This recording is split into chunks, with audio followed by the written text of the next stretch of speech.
بسم اللہ الرحمن الرحیم۔ السلام علیکم دوستو، آج ہم آپ کو اللہ کے پیارے نبی حضرت محمد صلی اللہ تعالیٰ علیہ وسلم کا بچپن سے لے کر جوانی تک کا پورا واقعہ سنائیں گے، جس کو سن کر آپ کا ایمان تازہ ہو جائے گا۔ اس لیے آپ سے ریکویسٹ ہے کہ ویڈیو آخر تک ضرور دیکھیے گا۔ دوستو، پہلے عرب کے قبیلوں کا جاہلانہ رواج تھا۔ ہر قبیلے کا اپنا اپنا مذہب تھا اور ان سب کے دیوی دیوتا بھی الگ الگ تھے۔ کوئی مورتی کی پوجا کرتا تھا تو کوئی آگ کی۔ یہودیوں اور عیسائیوں کے بھی قبیلے تھے اور وہ بھی مذہب کے بگاڑ کے شکار تھے۔ اس وقت لوگ اللہ کو چھوڑ کر انسانوں اور پیڑ پہاڑوں کی پوجا کرنے میں لگے ہوئے تھے۔ پورے عرب میں دنگا فساد عام تھا۔ عورتیں اور بچے محفوظ نہیں تھے۔ لوگوں کی جان اور مال کی حفاظت کی کوئی گارنٹی نہیں تھی۔ اس اندھیرے دور سے دنیا کو باہر نکالنے کے لیے اللہ نے حضرت محمد صلی اللہ تعالیٰ علیہ وسلم کو اپنا پیغمبر بنا کر اس دنیا میں بھیجا۔ دوستو، حضور صلی اللہ تعالیٰ علیہ وسلم 12 ربیع الاول 571 عیسوی میں پیر کے دن اور صبح صادق یعنی فجر کے وقت مکہ میں پیدا ہوئے۔ آپ کے پیدا ہوتے ہی آپ کے دادا عبد المطلب آپ کو گود میں اٹھا کر کعبہ شریف میں لے گئے، آپ کے لیے دعائیں کی اور آپ کا نام رکھا محمد۔ پوتے کی پیدائش کی خوشی میں آپ کے دادا نے 7ویں دن اپنے قبیلے کے لوگوں کی دعوت کی۔ لوگوں نے آ کر آپ کے دادا سے پوچھا کہ آپ نے ان کا نام محمد کیوں رکھا ہے؟ تو آپ کے دادا نے جواب دیا کہ میں چاہتا ہوں کہ میرے پوتے پر اسلام کا اثر پڑے، اور آپ کی والدہ سیدہ آمنہ نے آپ کا نام احمد رکھا۔ دوستو، پیغمبر حضرت محمد مصطفیٰ صلی اللہ تعالیٰ علیہ وسلم جب پیدا ہوئے تو آپ کی ختنہ پہلے سے ہی کی ہوئی تھی، اور آپ کی آنکھوں میں سرما بھی لگا ہوا تھا، اور آپ کا تمام بدن پاکیزہ تھا۔ جب آپ کے دادا عبد المطلب نے اپنے پوتے کو ختنہ شدہ اور ناف کٹا ہوا پایا تو وہ بہت زیادہ خوش ہوئے اور فرمایا کہ میرا پوتا بڑی نرالی اور بڑی شان والا ہوگا۔ اور یہی نہیں، جب آپ صلی اللہ تعالیٰ علیہ وسلم پیدا ہوئے تو آپ کی مٹھی مبارک بھی بند تھی، مگر شہادت والی انگلی آسمان کی طرف اٹھی ہوئی تھی، اور ایسا لگ رہا تھا جیسے خدا کی وحدانیت کا اقرار کر رہی ہے۔ دوستو، جب حضرت محمد صلی اللہ تعالیٰ علیہ وسلم پیدا ہوئے تو اس وقت عرب میں یہ رواج ہوا کرتا تھا کہ شہر کے بڑے لوگ اپنے بچوں کو دودھ پلوانے کے لیے اور پلنے بڑھنے کے لیے دیہاتوں میں بھیج دیا کرتے تھے، تاکہ گاؤں دیہات کی کھلی ہوا میں رہ کر ان کا بچہ خوب صحت مند بنے۔ کیونکہ دوستو، اس زمانے میں گاؤں دیہات کا موسم شہروں کے مقابلے زیادہ صاف ستھرا اور زیادہ اچھا ہوا کرتا تھا۔ اسی وجہ سے گاؤں دیہات میں پلے بچے زیادہ صحت مند اور موٹے تازے ہوا کرتے تھے۔ دوستو، اسی رواج کے مطابق پیغمبر حضرت محمد صلی اللہ تعالیٰ علیہ وسلم کو بھی مکہ سے دور طائف کے قریب ایک علاقہ ہے جہاں بنی سعد قبیلہ رہتا ہے، وہاں لے جایا گیا اور ایک دائی کو سونپ دیا گیا جس کا نام دائی حلیمہ تھا، اور وہ بنی سعد قبیلے سے تھی، اس لیے ان کو حلیمہ سعدیہ بھی کہا جاتا ہے۔ دوستو، دائی حلیمہ بہت غریب گھرانے سے تھی، اس لیے انہوں نے آپ صلی اللہ تعالیٰ علیہ وسلم کی پرورش کا ذمہ لیا، یہ سوچ کر کہ 2 سال ان کی پرورش کروں گی تو اس کے بدلے میں مجھے کچھ مال مل جائے گا، تاکہ اس سے ان کی زندگی کا گزر بسر اچھی طرح سے ہو سکے۔ دوستو، جیسے ہی حضرت آمنہ نے اپنے پیارے بیٹے حضرت محمد صلی اللہ تعالیٰ علیہ وسلم کو دائی حلیمہ کے حوالے کیا، اور جو ہی دائی حلیمہ نے آپ صلی اللہ تعالیٰ علیہ وسلم کو اپنی گود میں اٹھایا تو اسی وقت سے دائی حلیمہ کی زندگی میں رحمت اور برکت ہونی شروع ہو گئی۔ دوستو، اس وقت عربوں میں یہ رواج تھا کہ بچے کی پرورش کا ذمہ 2 سال کا ہوا کرتا تھا، اور ہر 6 مہینے کے بعد بچے کو اس کے گھر والوں سے ملانا ہوتا تھا۔ اسی رواج کے مطابق دائی حلیمہ بھی 6 مہینے کے بعد پیغمبر حضرت محمد صلی اللہ تعالیٰ علیہ وسلم کو ان کی ماں سے ملانے کے لیے مکہ پہنچی۔ ان کے ساتھ ان کا شوہر حارث اور ان کا ایک چھوٹا بچہ بھی تھا جو ان کی گود میں تھا۔ وہ بچہ بھوک سے رو رہا تھا کیونکہ حلیمہ بہت کمزور تھی اور کھانے پینے کی کمی بھی تھی، اس وجہ سے دائی حلیمہ دودھ نہیں پلا پا رہی تھی۔ لیکن جیسے ہی انہوں نے اللہ کے پیغمبر حضرت محمد صلی اللہ تعالیٰ علیہ وسلم کو اپنی گود میں اٹھایا اور ان کو دودھ پلانا شروع کیا تو پیغمبر حضرت محمد صلی اللہ تعالیٰ علیہ وسلم نے خوب سیر ہو کر دودھ پیا، اور آپ صلی اللہ تعالیٰ علیہ وسلم کے دودھ پی لینے کے بعد دائی حلیمہ نے اپنے معصوم بچے کو بھی خوب دودھ پلایا۔ یہ دیکھ کر حلیمہ پریشان ہو گئیں کہ یہ کیا معاملہ ہوا۔ وہ جب مکہ آ رہی تھیں تو ان کے پاس دودھ نہیں تھا، مگر جب سے یہ بچہ ان کی گود میں آیا ہے تب سے اللہ کی طرف سے خاص رحمتوں کا آنا شروع ہو گیا ہے۔ دوستو، اس کے بعد دائی حلیمہ اپنے شوہر حارث اور اپنے بچے اور پیغمبر حضرت محمد صلی اللہ تعالیٰ علیہ وسلم کے ساتھ ایک دبلی پتلی سی اونٹنی پر سوار ہو گئیں۔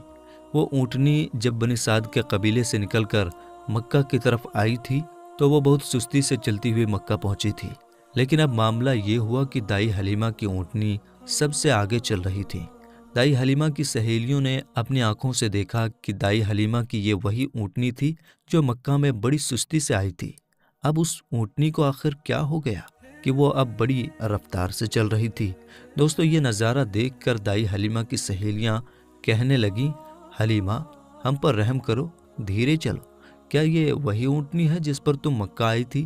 تو یہ سن کر دائی حلیمہ کہنے لگیں کہ جب سے یہ بچہ میری گود میں آیا ہے تب سے معلوم نہیں عجیب عجیب سے واقعے میرے ساتھ ہونے لگے ہیں۔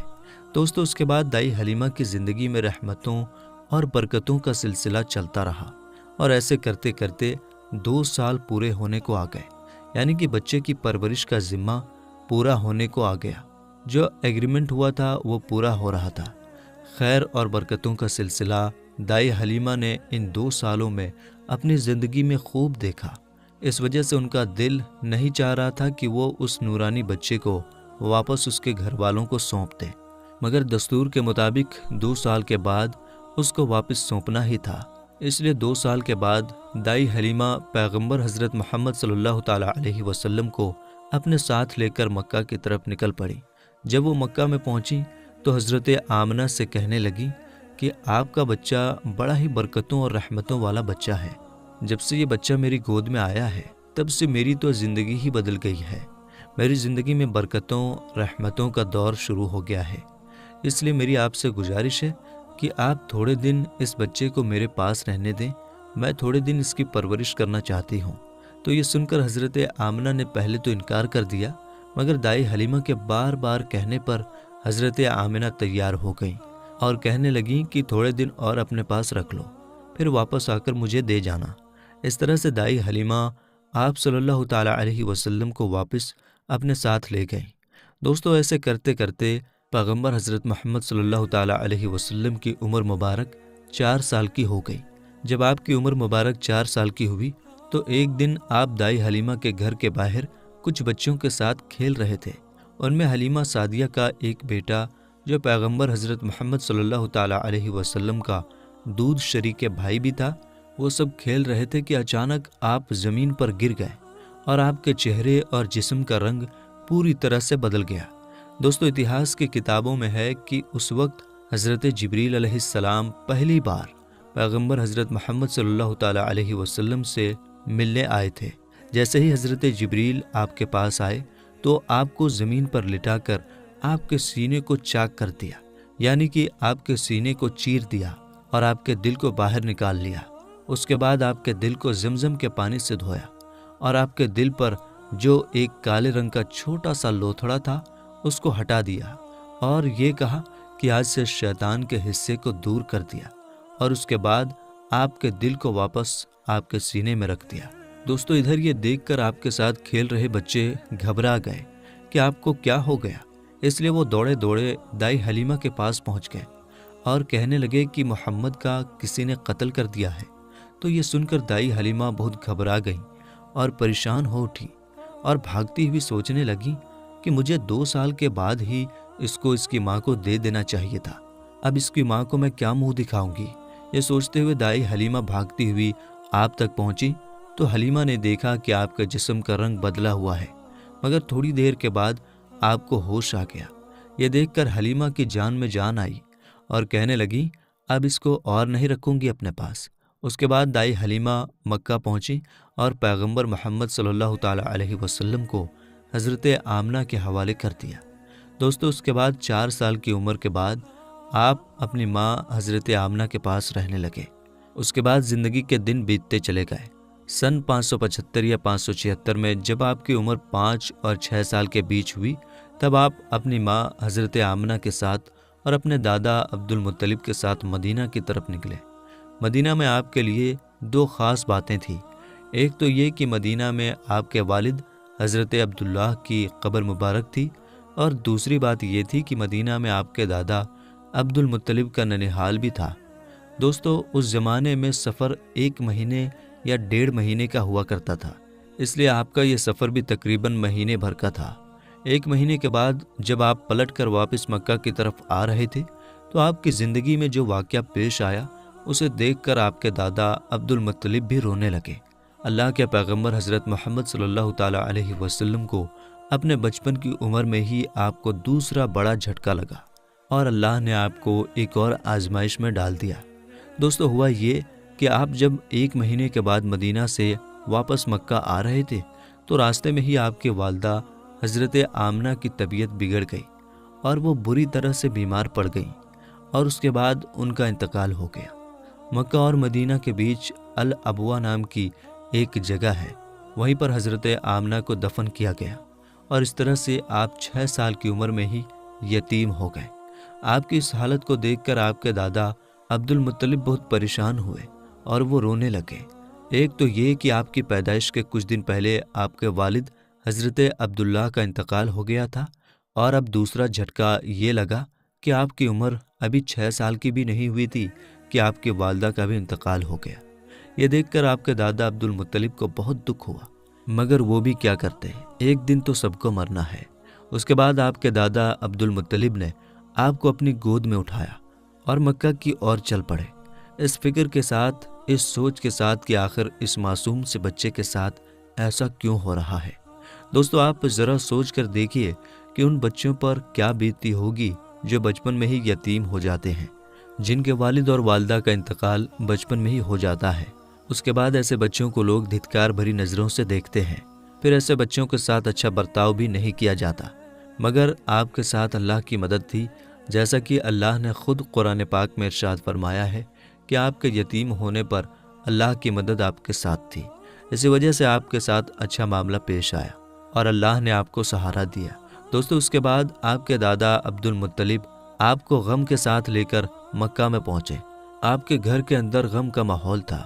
ابو طالب جو آپ کے چچا تھے وہ آپ کو اس حالت میں دیکھ کر رونے لگے۔ ابو طالب آپ کو بہت چاہتے تھے، اور عبد المطلب بھی اپنے بیٹوں سے زیادہ اور اپنے پوتوں سے زیادہ پیغمبر حضرت محمد صلی اللہ تعالیٰ علیہ وسلم کو چاہتے تھے۔ دوستو، ہم آپ کو بتا دیں کہ عبد المطلب وہ شخص تھے جو قریش کے بہت بڑے سردار تھے۔ ان کی لوگ سب سے زیادہ عزت کیا کرتے تھے۔ کعبہ کی چھاؤں میں ان کے لیے ایک خاص فرش بچھایا جاتا تھا جس پر صرف وہی اکیلے بیٹھتے تھے، کسی دوسرے کو اس پر بیٹھنے کی اجازت نہیں ہوتی تھی۔ اللہ کے پیغمبر حضرت محمد صلی اللہ تعالیٰ علیہ وسلم ابھی چھوٹے تھے، کھیلتے کھیلتے وہاں پر آ جایا کرتے تھے اور آ کر اس پر بیٹھ جایا کرتے تھے، اور حضرت عبد المطلب کے ساتھ ہی آگے آتے تاکہ ان کو اٹھا کر وہاں سے الگ بٹھا دیا جائے، لیکن عبد المطلب ان کو روکتے تھے اور کہتے تھے کہ یہ میرا پوتا ہے اور اسے بیٹھنے دو۔ پھر آپ کے دادا آپ کے سر پر اور آپ کی پیٹھ پر ہاتھ پھیرتے اور آپ کو اپنے پاس بٹھا لیتے تھے۔ دوستو، کہنے کا مطلب یہ ہے کہ آپ کے دادا عبد المطلب کے دل میں آپ کے لیے محبت کوٹ کوٹ کر بھری ہوئی تھی۔ آپ کی وہ ہر خواہش کا خیال رکھتے تھے، آپ کی ہر ضرورت کو وہ پورا کیا کرتے تھے، آپ کو کسی بھی طرح کی کوئی تکلیف نہیں ہونے دیتے تھے۔ وہ ہمیشہ آپ کو اپنے ساتھ رکھتے، اپنے ساتھ میں گھماتے پھراتے اور ہمیشہ آپ کو خوش رکھتے۔ دوستو، ایسا کرتے کرتے دن بیتتے چلے گئے۔ اب آپ کی عمر مبارک 8 سال کی ہو گئی، مگر سوچیے اللہ کے نبی نے کیسی کیسی آزمائشوں سے گزر کر اپنے زندگی کا سفر پورا کیا۔ اب آپ کی عمر مبارک 8 سال 2 مہینے 10 دن کی ہوئی تو ایک دن اچانک آپ کے دادا عبد المطلب کا بھی انتقال ہو گیا۔ مرتے وقت آپ کے دادا نے آپ کی پرورش کا ذمہ ابو طالب کو سونپ دیا۔ ابو طالب آپ کے سگے چچا تھے۔ دوستو، ذرا سوچئے اس بچے پر کیا گزرتی ہوگی جس کے بچپن میں نہ تو ماں کا ساتھ ہوتا ہے اور نہ ہی باپ کا ساتھ، ایک دادا کا سہارا ہوتا ہے، وہ بھی چلا جاتا ہے۔ اس کے بعد آپ کی پرورش کا ذمہ آپ کے چچا ابو طالب اٹھاتے ہیں۔ دوستو، اس کے بعد ابو طالب نے آپ کو سہارا دیا، آپ کی ہر طرح سے حفاظت کی، آپ کی دشمنوں سے، تلوار سے، ہر طرح سے آپ کو محفوظ رکھا اور آخری سانس تک آپ کی مدد کرتے رہے۔ حالانکہ ابو طالب پیسے والے نہیں تھے، پھر بھی آپ کو کسی بھی بات کی کمی محسوس نہیں ہونے دی۔ آپ جس بھی چیز کی خواہش کرتے تھے آپ وہ پوری کر دیتے تھے۔ میرے دوستو، اس کے بعد دن بیتتے چلے گئے۔ ابو طالب جب بھی کسی سفر پر جاتے تو آپ حضرت محمد صلی اللہ تعالیٰ علیہ وسلم کو اپنے ساتھ لے کر جاتے، کیونکہ اس زمانے میں سفر بہت لمبا ہوا کرتا تھا، 1-1.5 مہینے کا سفر ہوتا تھا، اور ابو طالب نہیں چاہتے تھے کہ یہ معصوم سا بچہ جس کے نہ والد نہ والدہ کا سہارا ہے، نہ کوئی دادا کا سہارا ہے، اس کو کسی اور کے بھروسے چھوڑ کر جاؤں اور اس کو تکلیف ہو۔ دوستو، ایک بار ابو طالب اپنے قافلے کے ساتھ ملک شام کی طرف تجارت کے لیے روانہ ہوئے۔ یاد رکھیں، پہلے عرب میں جو لوگ تھے، خاص کر کے قریش کے لوگوں کا امپورٹ ایکسپورٹ کا بزنس تھا، یعنی کہ وہ ایک جگہ سے سامان خریدتے تھے اور دوسرے جگہ پر لے جا کر اس کو بیچ دیتے تھے۔ اس طرح سے وہ لوگ سامان خریدتے اور بیچتے تھے۔ اسی کام کے سلسلے میں ابو طالب اپنے قافلے کے ساتھ ملک شام کی طرف نکلے۔ ساتھ میں آپ نے حضرت محمد صلی اللہ تعالیٰ علیہ وسلم کو بھی لے لیا اور آپ کو ایک اونٹنی پر سوار کر دیا۔ ابو طالب کا جب یہ قافلہ ملک شام کے بارڈر پر پہنچا تو رات ہو چکی تھی، اس لیے انہوں نے وہیں پر اپنا پڑاؤ ڈالا تاکہ وہ وہیں پر رات گزار سکیں اور اپنی تھکان دور کر سکیں۔ دوستو، ہم آپ کو بتا دیں کہ اس زمانے میں راہب ہوا کرتے تھے جو ایک جگہ سے دوسری جگہ پیدل جایا کرتے تھے۔ اس زمانے میں ایک عیسائی راہب تھا، یعنی کہ کرسچن راہب تھا، جو لوگوں کی رہنمائی کرتا تھا۔ وہ کبھی اپنے گھر سے باہر نہیں نکلتا تھا، یعنی کہ وہ ہمیشہ اپنے گھر کے اندر ہی رہتا تھا۔ جب اس کو معلوم چلا کہ ان کے سامنے کسی نے پڑاؤ ڈالا ہے تو وہ دوڑتا ہوا ان کے پاس آیا اور پیغمبر حضرت محمد صلی اللہ تعالیٰ علیہ وسلم کو لے لیا اور ابو طالب سے کہنے لگا کہ یہ بچہ ساری دنیا کا سردار بن کر آیا ہے۔ اس کی یہ بات سن کر ابو طالب حیران ہوئے اور پوچھنے لگے کہ تمہیں کیسے پتا؟ تم کو کس نے بتایا ہے کہ یہ بچہ ساری دنیا کا سردار بن کر آیا ہے؟ تو اس راہب نے کہا کہ جب تم اس گھاٹی سے ادھر اس گھاٹی میں آ چکے تھے تو اس گھاٹی میں ایسا کوئی بھی درخت اور پتھر نہیں تھا جو اس بچے کو دیکھ کر نہ جھکا ہو، اور پتھر اور درخت صرف انہی لوگوں کے آگے جھکتا ہے جس کو اللہ اپنا پیغمبر بنا کر بھیجتا ہے۔ اس کے بعد وہ کہنے لگا، تم اس بچے کو ملک کے ساتھ ساتھ لے کر مت جانا، کیونکہ آگے یہودیوں سے ان کو خطرہ ہے، کہیں وہ اس کا قتل نہ کر دیں، اور میں اس بچے کو اچھی طرح سے پہچانتا ہوں کیونکہ تورات اور انجیل میں ان کے رسول ہونے کا ذکر آیا ہے، اور میں اس بچے کو اچھی طرح سے پہچانتا ہوں۔ ان کی پیٹھ کے نیچے ایک سیب کی طرح جو نبوت کی مہر لگی ہے، اس مہر سے بھی میں ان کو پہچانتا ہوں، لہٰذا تم انہیں ملک شام لے کر مت جانا۔ دوستو، اب ابو طالب کو اس راہب کی باتوں پر یقین آ چکا تھا کہ وہ جو کہہ رہا ہے بالکل سچ کہہ رہا ہے۔ اس کے بعد ابو طالب نے کسی شخص کے ذریعے سے پیغمبر محمد صلی اللہ تعالیٰ علیہ وسلم کو واپس مکہ میں پہنچا دیا، کیونکہ ابو طالب کو اب یہ معلوم ہو چکا تھا کہ یہ جو بچہ ہے یہ کوئی معمولی بچہ نہیں ہے، یہ بچہ خاص مرتبے والا بچہ ہے۔ اس کے بعد ابو طالب آپ کی پرورش اور آپ کی حفاظت کے معاملے میں اور زیادہ چوکنا ہو گئے اور آپ کی ہر طرح سے حفاظت کرنے لگے۔ اس کے بعد جب آپ جوان ہو گئے تو آپ صلی اللہ تعالیٰ علیہ وسلم کی سچائی اور ایمانداری کو دیکھ کر ایک بار حضرت خدیجہ رضی اللہ تعالیٰ عنہا نے آپ کو اپنا مال دے کر شام میں تجارت کے لیے بھیجا اور ساتھ میں اپنے ایک غلام کو بھی لگا دیا۔ اللہ کے فضل و کرم سے تجارت میں بہت فائدہ ہوا۔ حضرت خدیجہ کے غلام جن کا نام مسیرہ تھا، انہوں نے بھی آپ کی ایمانداری اور اچھے اخلاق کی خوب تعریف کی۔ یہ دیکھ کر حضرت خدیجہ آپ کی طرف مائل ہوئے، یعنی کہ حضرت خدیجہ آپ صلی اللہ تعالیٰ علیہ وسلم سے بہت پربھاوت ہوئی، اور اس کے بعد آپ نے خود ہی پیغمبر محمد صلی اللہ تعالیٰ علیہ وسلم کو نکاح کرنے کا پیغام بھیجا۔ دوستو، ہم آپ کو بتا دیں کہ حضرت خدیجہ رضی اللہ تعالیٰ عنہا عرب میں ایک کامیاب بزنس وومن تھی، اور اپنے ویاپار سے ہوئی کمائی کو حضرت خدیجہ غریب، اناتھ، ودوا اور بیماروں میں بانٹا کرتی تھی۔ انہوں نے ان گنت غریب لڑکیوں کی شادی کا خرچہ بھی اٹھایا تھا، اور اس طرح ایک بے حد نیک اور سب کی مدد کرنے والی عورت کے روپ میں اسلام میں ہی نہیں بلکہ پوری دنیا کے اتہاس میں ان کا بڑا یوگدان رہا ہے۔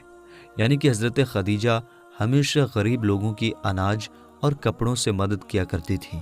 حضرت خدیجہ مورتیوں میں وشواس نہیں کرتی تھیں اور نہ ہی ان کی پوجا کرتی تھیں۔ دوستو، ہم آپ کو یہ بھی بتا دیں کہ حضرت خدیجہ کی پیغمبر محمد صلی اللہ تعالیٰ علیہ وسلم کے ساتھ شادی ہونے سے پہلے 2 شادیاں ہو چکی تھیں، اور ان کے اپنے پہلے دونوں شوہروں سے بچے بھی تھے۔ انہوں نے اپنا پہلا نکاح ابو حالہ سے کیا تھا، جن سے ان کو 2 بیٹی ہوئی تھی۔ مگر اس کے بعد ابو حالہ یعنی کہ ان کے پہلے شوہر کی موت ہو گئی، اور اس کے بعد حضرت خدیجہ نے دوسری شادی عتیق ابن زید کے ساتھ کی، جن سے ان کو ایک بیٹی ہوئی، مگر یہ بھی تھوڑے دنوں کے بعد اس دنیا سے چل بسے اور یہ پھر سے بیوہ ہو گئیں۔ ان کے بعد عرب کے بڑے بڑے تاجداروں نے، سرداروں نے خدیجہ کے ساتھ شادی کی پیشکش کی، مگر حضرت خدیجہ راضی نہ ہوئے، یہاں تک کہ اللہ تعالیٰ نے آپ کو پیغمبر محمد صلی اللہ تعالیٰ علیہ وسلم کی طرف مائل کر دیا۔ دوستو، اس کے بعد حضرت خدیجہ نے پیغمبر محمد صلی اللہ تعالیٰ علیہ وسلم کی ایمانداری اور تجارتی سفر کو دیکھ کر تیسرے نکاح کا پیغام آپ نے خود ہی اپنی ایک خاص سہیلی جس کا نام نفیسہ تھا، اس کے ذریعے آپ نے پیغمبر محمد صلی اللہ تعالیٰ علیہ وسلم کے پاس نکاح کا پیغام بھیجا۔ تو یہ سن کر پیغمبر حضرت محمد صلی اللہ تعالیٰ علیہ وسلم نے یہ کہہ کر انکار کر دیا کہ وہ اس کے بارے میں پہلے اپنے چچا ابو طالب اور اپنی چاچی سے بات کریں گے، اس کے بعد میں ہی وہ اس کے بارے میں آپ کو بتائیں گے۔ دوستو، اس کے بعد پیغمبر حضرت محمد صلی اللہ تعالیٰ علیہ وسلم نے اس پیغام کے بارے میں اپنے چچا ابو طالب سے بات کی، یعنی کہ ان کو اس پیغام کے بارے میں بتایا۔ تو یہ سن کر آپ کے چچا ابو طالب بہت زیادہ خوش ہوئے اور نکاح کروانے کے لیے راضی ہو گئے اور آپ کو اجازت دے دی۔ آپ کے چچا حضرت حمزہ نے خدیجہ کے چچا عمرو بن سعود سے رسول اللہ صلی اللہ تعالیٰ علیہ وسلم کے ولی یعنی کہ بڑے ہونے کی حیثیت سے بات چیت کی اور 20 اونٹنی مہر یعنی کہ نکاح کے وقت عورت یا بیوی کو دی جانے والی رقم یا جو آپ کی حیثیت میں ہو، یہ دے کر آپ کے چاچا ابو طالب نے آپ کا نکاح پڑھا دیا۔ دوستو، اس کے بعد حضرت خدیجہ اور پیغمبر محمد صلی اللہ تعالیٰ علیہ وسلم کے نکاح کا خطبہ آپ کے چاچا ابو طالب نے پڑھا۔ اس میں اللہ کی حمد و ثنا کی گئی۔ اس کے بعد قبول نامہ ہوا اور مہر بیان کیا گیا۔ مہر میں 20 اونٹنی لکھی گئی۔ دوستو، یہ ملک شام کی واپسی کے 2 مہینے کے بعد کی بات ہے۔ اس وقت آپ کی عمر 25 سال کی تھی اور حضرت خدیجہ کی عمر 40 سال تھی۔ حضرت خدیجہ آپ کی پہلی بیوی تھی۔ حضرت خدیجہ کے جیتے جی آپ نے کسی اور عورت کے ساتھ شادی نہیں کی۔ آپ کی تمام اولادیں بھی انہی سے ہوئی ہیں، صرف حضرت ابراہیم حضرت ماریہ سے پیدا ہوئے تھے۔ دوستو، پیغمبر حضرت محمد صلی اللہ تعالیٰ علیہ وسلم اور حضرت خدیجہ رضی اللہ تعالیٰ عنہا کی اولادیں یہ ہیں، یعنی کہ آپ کی اولادوں کے نام یہ ہیں: پہلے قاسم، پھر زینب، پھر رقیہ، پھر ام کلثوم، پھر فاطمہ اور پھر عبداللہ۔ آپ کے تمام لڑکے بچپن میں ہی انتقال کر گئے تھے، البتہ آدھی بچیوں نے آدھی نبوت کو پایا، ایمان لائی اور ہجرت بھی کی، اور سب کی سب آپ کی زندگی میں ہی انتقال کر گئی۔ صرف حضرت فاطمہ رضی اللہ تعالیٰ عنہا آپ کے اس دنیا سے پردہ فرما جانے کے 6 مہینے بعد اس دنیا سے رخصت ہوئیں۔ حضرت خدیجہ رضی اللہ تعالیٰ عنہا آپ کی پہلی بیوی ہیں۔ جب آپ صلی اللہ تعالیٰ علیہ وسلم پر پہلی آیت نازل ہوئی تو رسول اللہ صلی اللہ تعالیٰ علیہ وسلم نے سب سے پہلے آپ کو بتایا۔ اسلام قبول کرنے والی میں حضرت خدیجہ پہلی خاتون ہیں۔ اسلام کو پھیلانے میں نہ صرف آپ نے ساتھ دیا بلکہ مالی طور پر بھی آپ نے بڑھ چڑھ کر حصہ لیا۔ دوستو، پیغمبر حضرت محمد صلی اللہ تعالیٰ علیہ وسلم حضرت خدیجہ رضی اللہ تعالیٰ عنہا سے بہت محبت کیا کرتے تھے، اور ان کے ہوتے ہوئے یعنی کہ حضرت خدیجہ کے جیتے جی آپ نے دوسری شادی نہیں کی تھی۔ حضرت خدیجہ اور پیغمبر محمد صلی اللہ تعالیٰ علیہ وسلم کا ساتھ تقریباً 25 سال تک رہا۔ اللہ کے پیغمبر حضرت محمد صلی اللہ تعالیٰ علیہ وسلم نے فرمایا کہ خدیجہ دنیا کی بہترین عورتوں میں سے ہے۔ آپ رضی اللہ تعالیٰ عنہا کی وفات کے بعد بھی پیغمبر حضرت محمد صلی اللہ تعالیٰ علیہ وسلم اکثر آپ کو یاد کیا کرتے تھے اور آپ کی سہیلیوں کو ہدیہ بھجواتے رہتے تھے۔ دوستو، پیغمبر حضرت محمد صلی اللہ تعالیٰ علیہ وسلم کی تمام اولادیں یعنی کہ آپ کے 6 بچے حضرت خدیجہ سے ہی ہیں، سوائے حضرت ابراہیم رضی اللہ تعالیٰ عنہ کے۔ حضرت خدیجہ کی قبر مبارک جنت المعلیٰ مکہ میں ہے۔ جس سال حضرت خدیجہ رضی اللہ تعالیٰ عنہا اور آپ کے چاچا ابو طالب کا انتقال ہوا تھا، اس سال کو آپ نے غم کا سال قرار دیا۔ میرے دوستو، اعلان نبوت سے پہلے اللہ کے پیغمبر حضرت محمد صلی اللہ تعالیٰ علیہ وسلم کچھ کھانے پینے کا سامان اپنے ساتھ لے کر غار حرا کی پہاڑی پر چلے جایا کرتے تھے اور وہاں جا کر اللہ کی عبادت کرتے تھے، یعنی کہ اللہ کی عبادت میں مشغول رہتے تھے۔ یہ سلسلہ کافی دنوں تک ایسے ہی چلتا رہا۔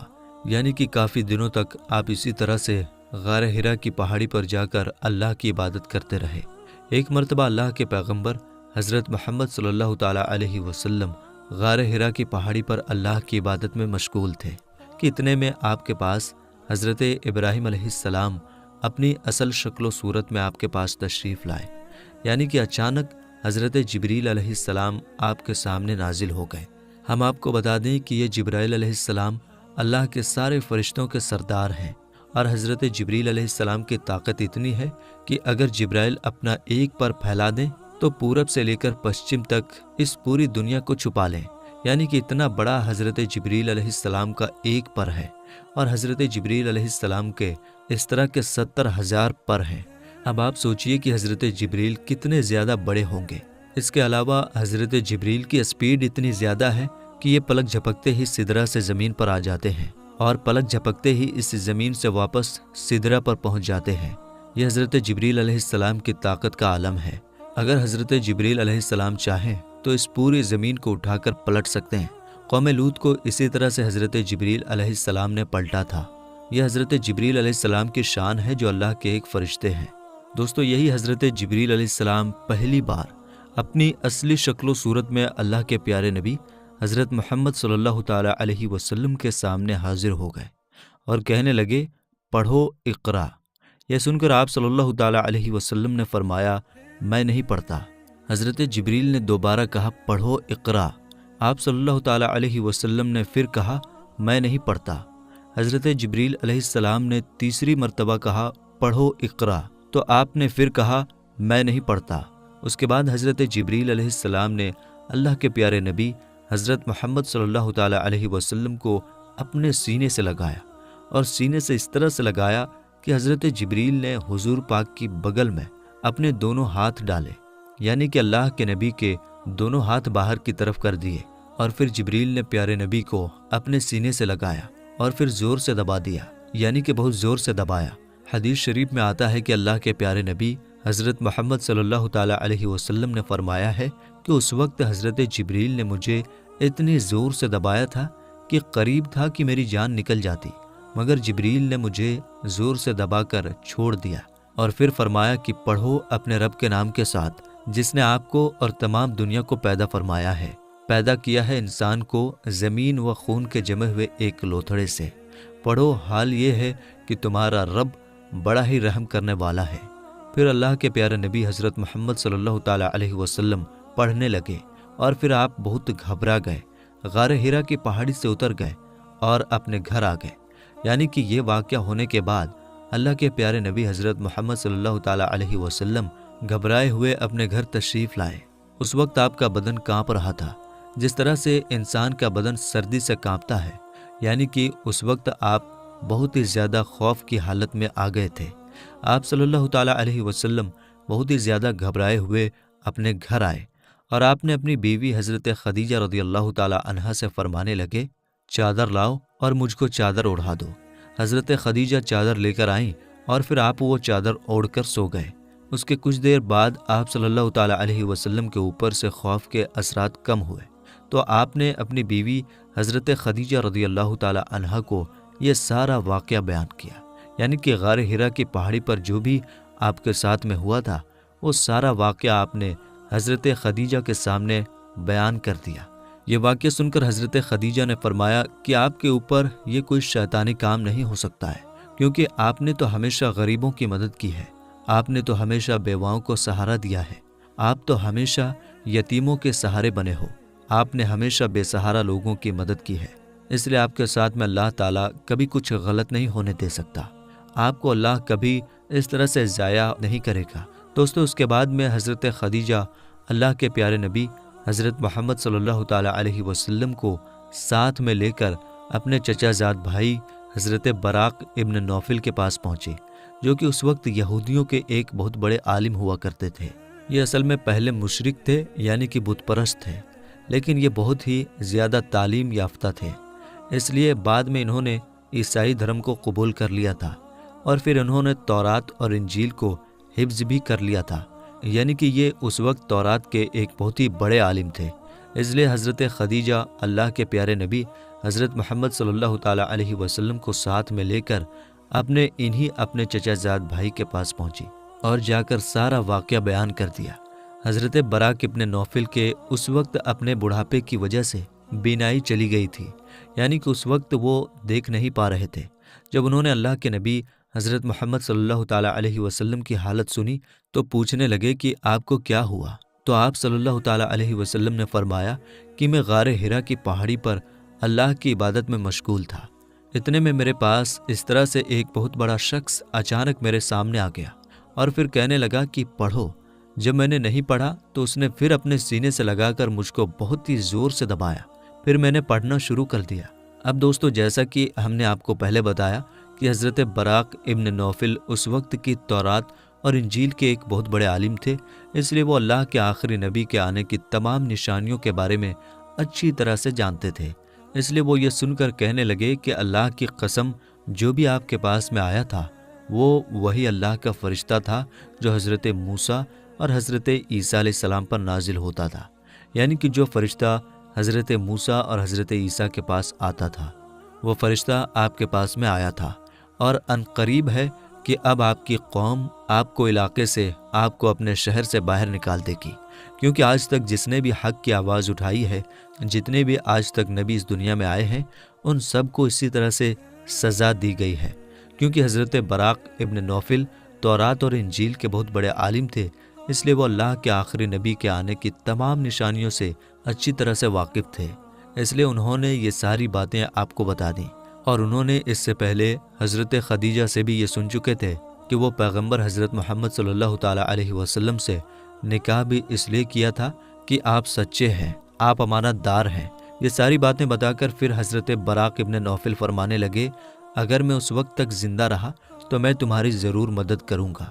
اس کے بعد یہ سن کر وہیں پر حضرت خدیجہ نے آپ کا پہلا کلمہ پڑھ لیا، یعنی کہ حضرت خدیجہ پہلی خاتون تھیں جو آپ پر ایمان لے آئی، اور دوسرے حضرت براق ابن نوفل تھے جس نے آپ صلی اللہ تعالیٰ علیہ وسلم کی تصدیق کی، یعنی آپ کے بارے میں بتایا، یعنی کہ دوسرا کلمہ انہوں نے پڑھا۔ تو میرے دوستو، آگے کا واقعہ انشاءاللہ ہم اپلوڈ کریں گے، اس لیے چینل کو ضرور سبسکرائب کر لیجیے گا۔ ملیں گے انشاءاللہ تعالیٰ اگلی ویڈیو میں۔ السلام علیکم، اللہ حافظ۔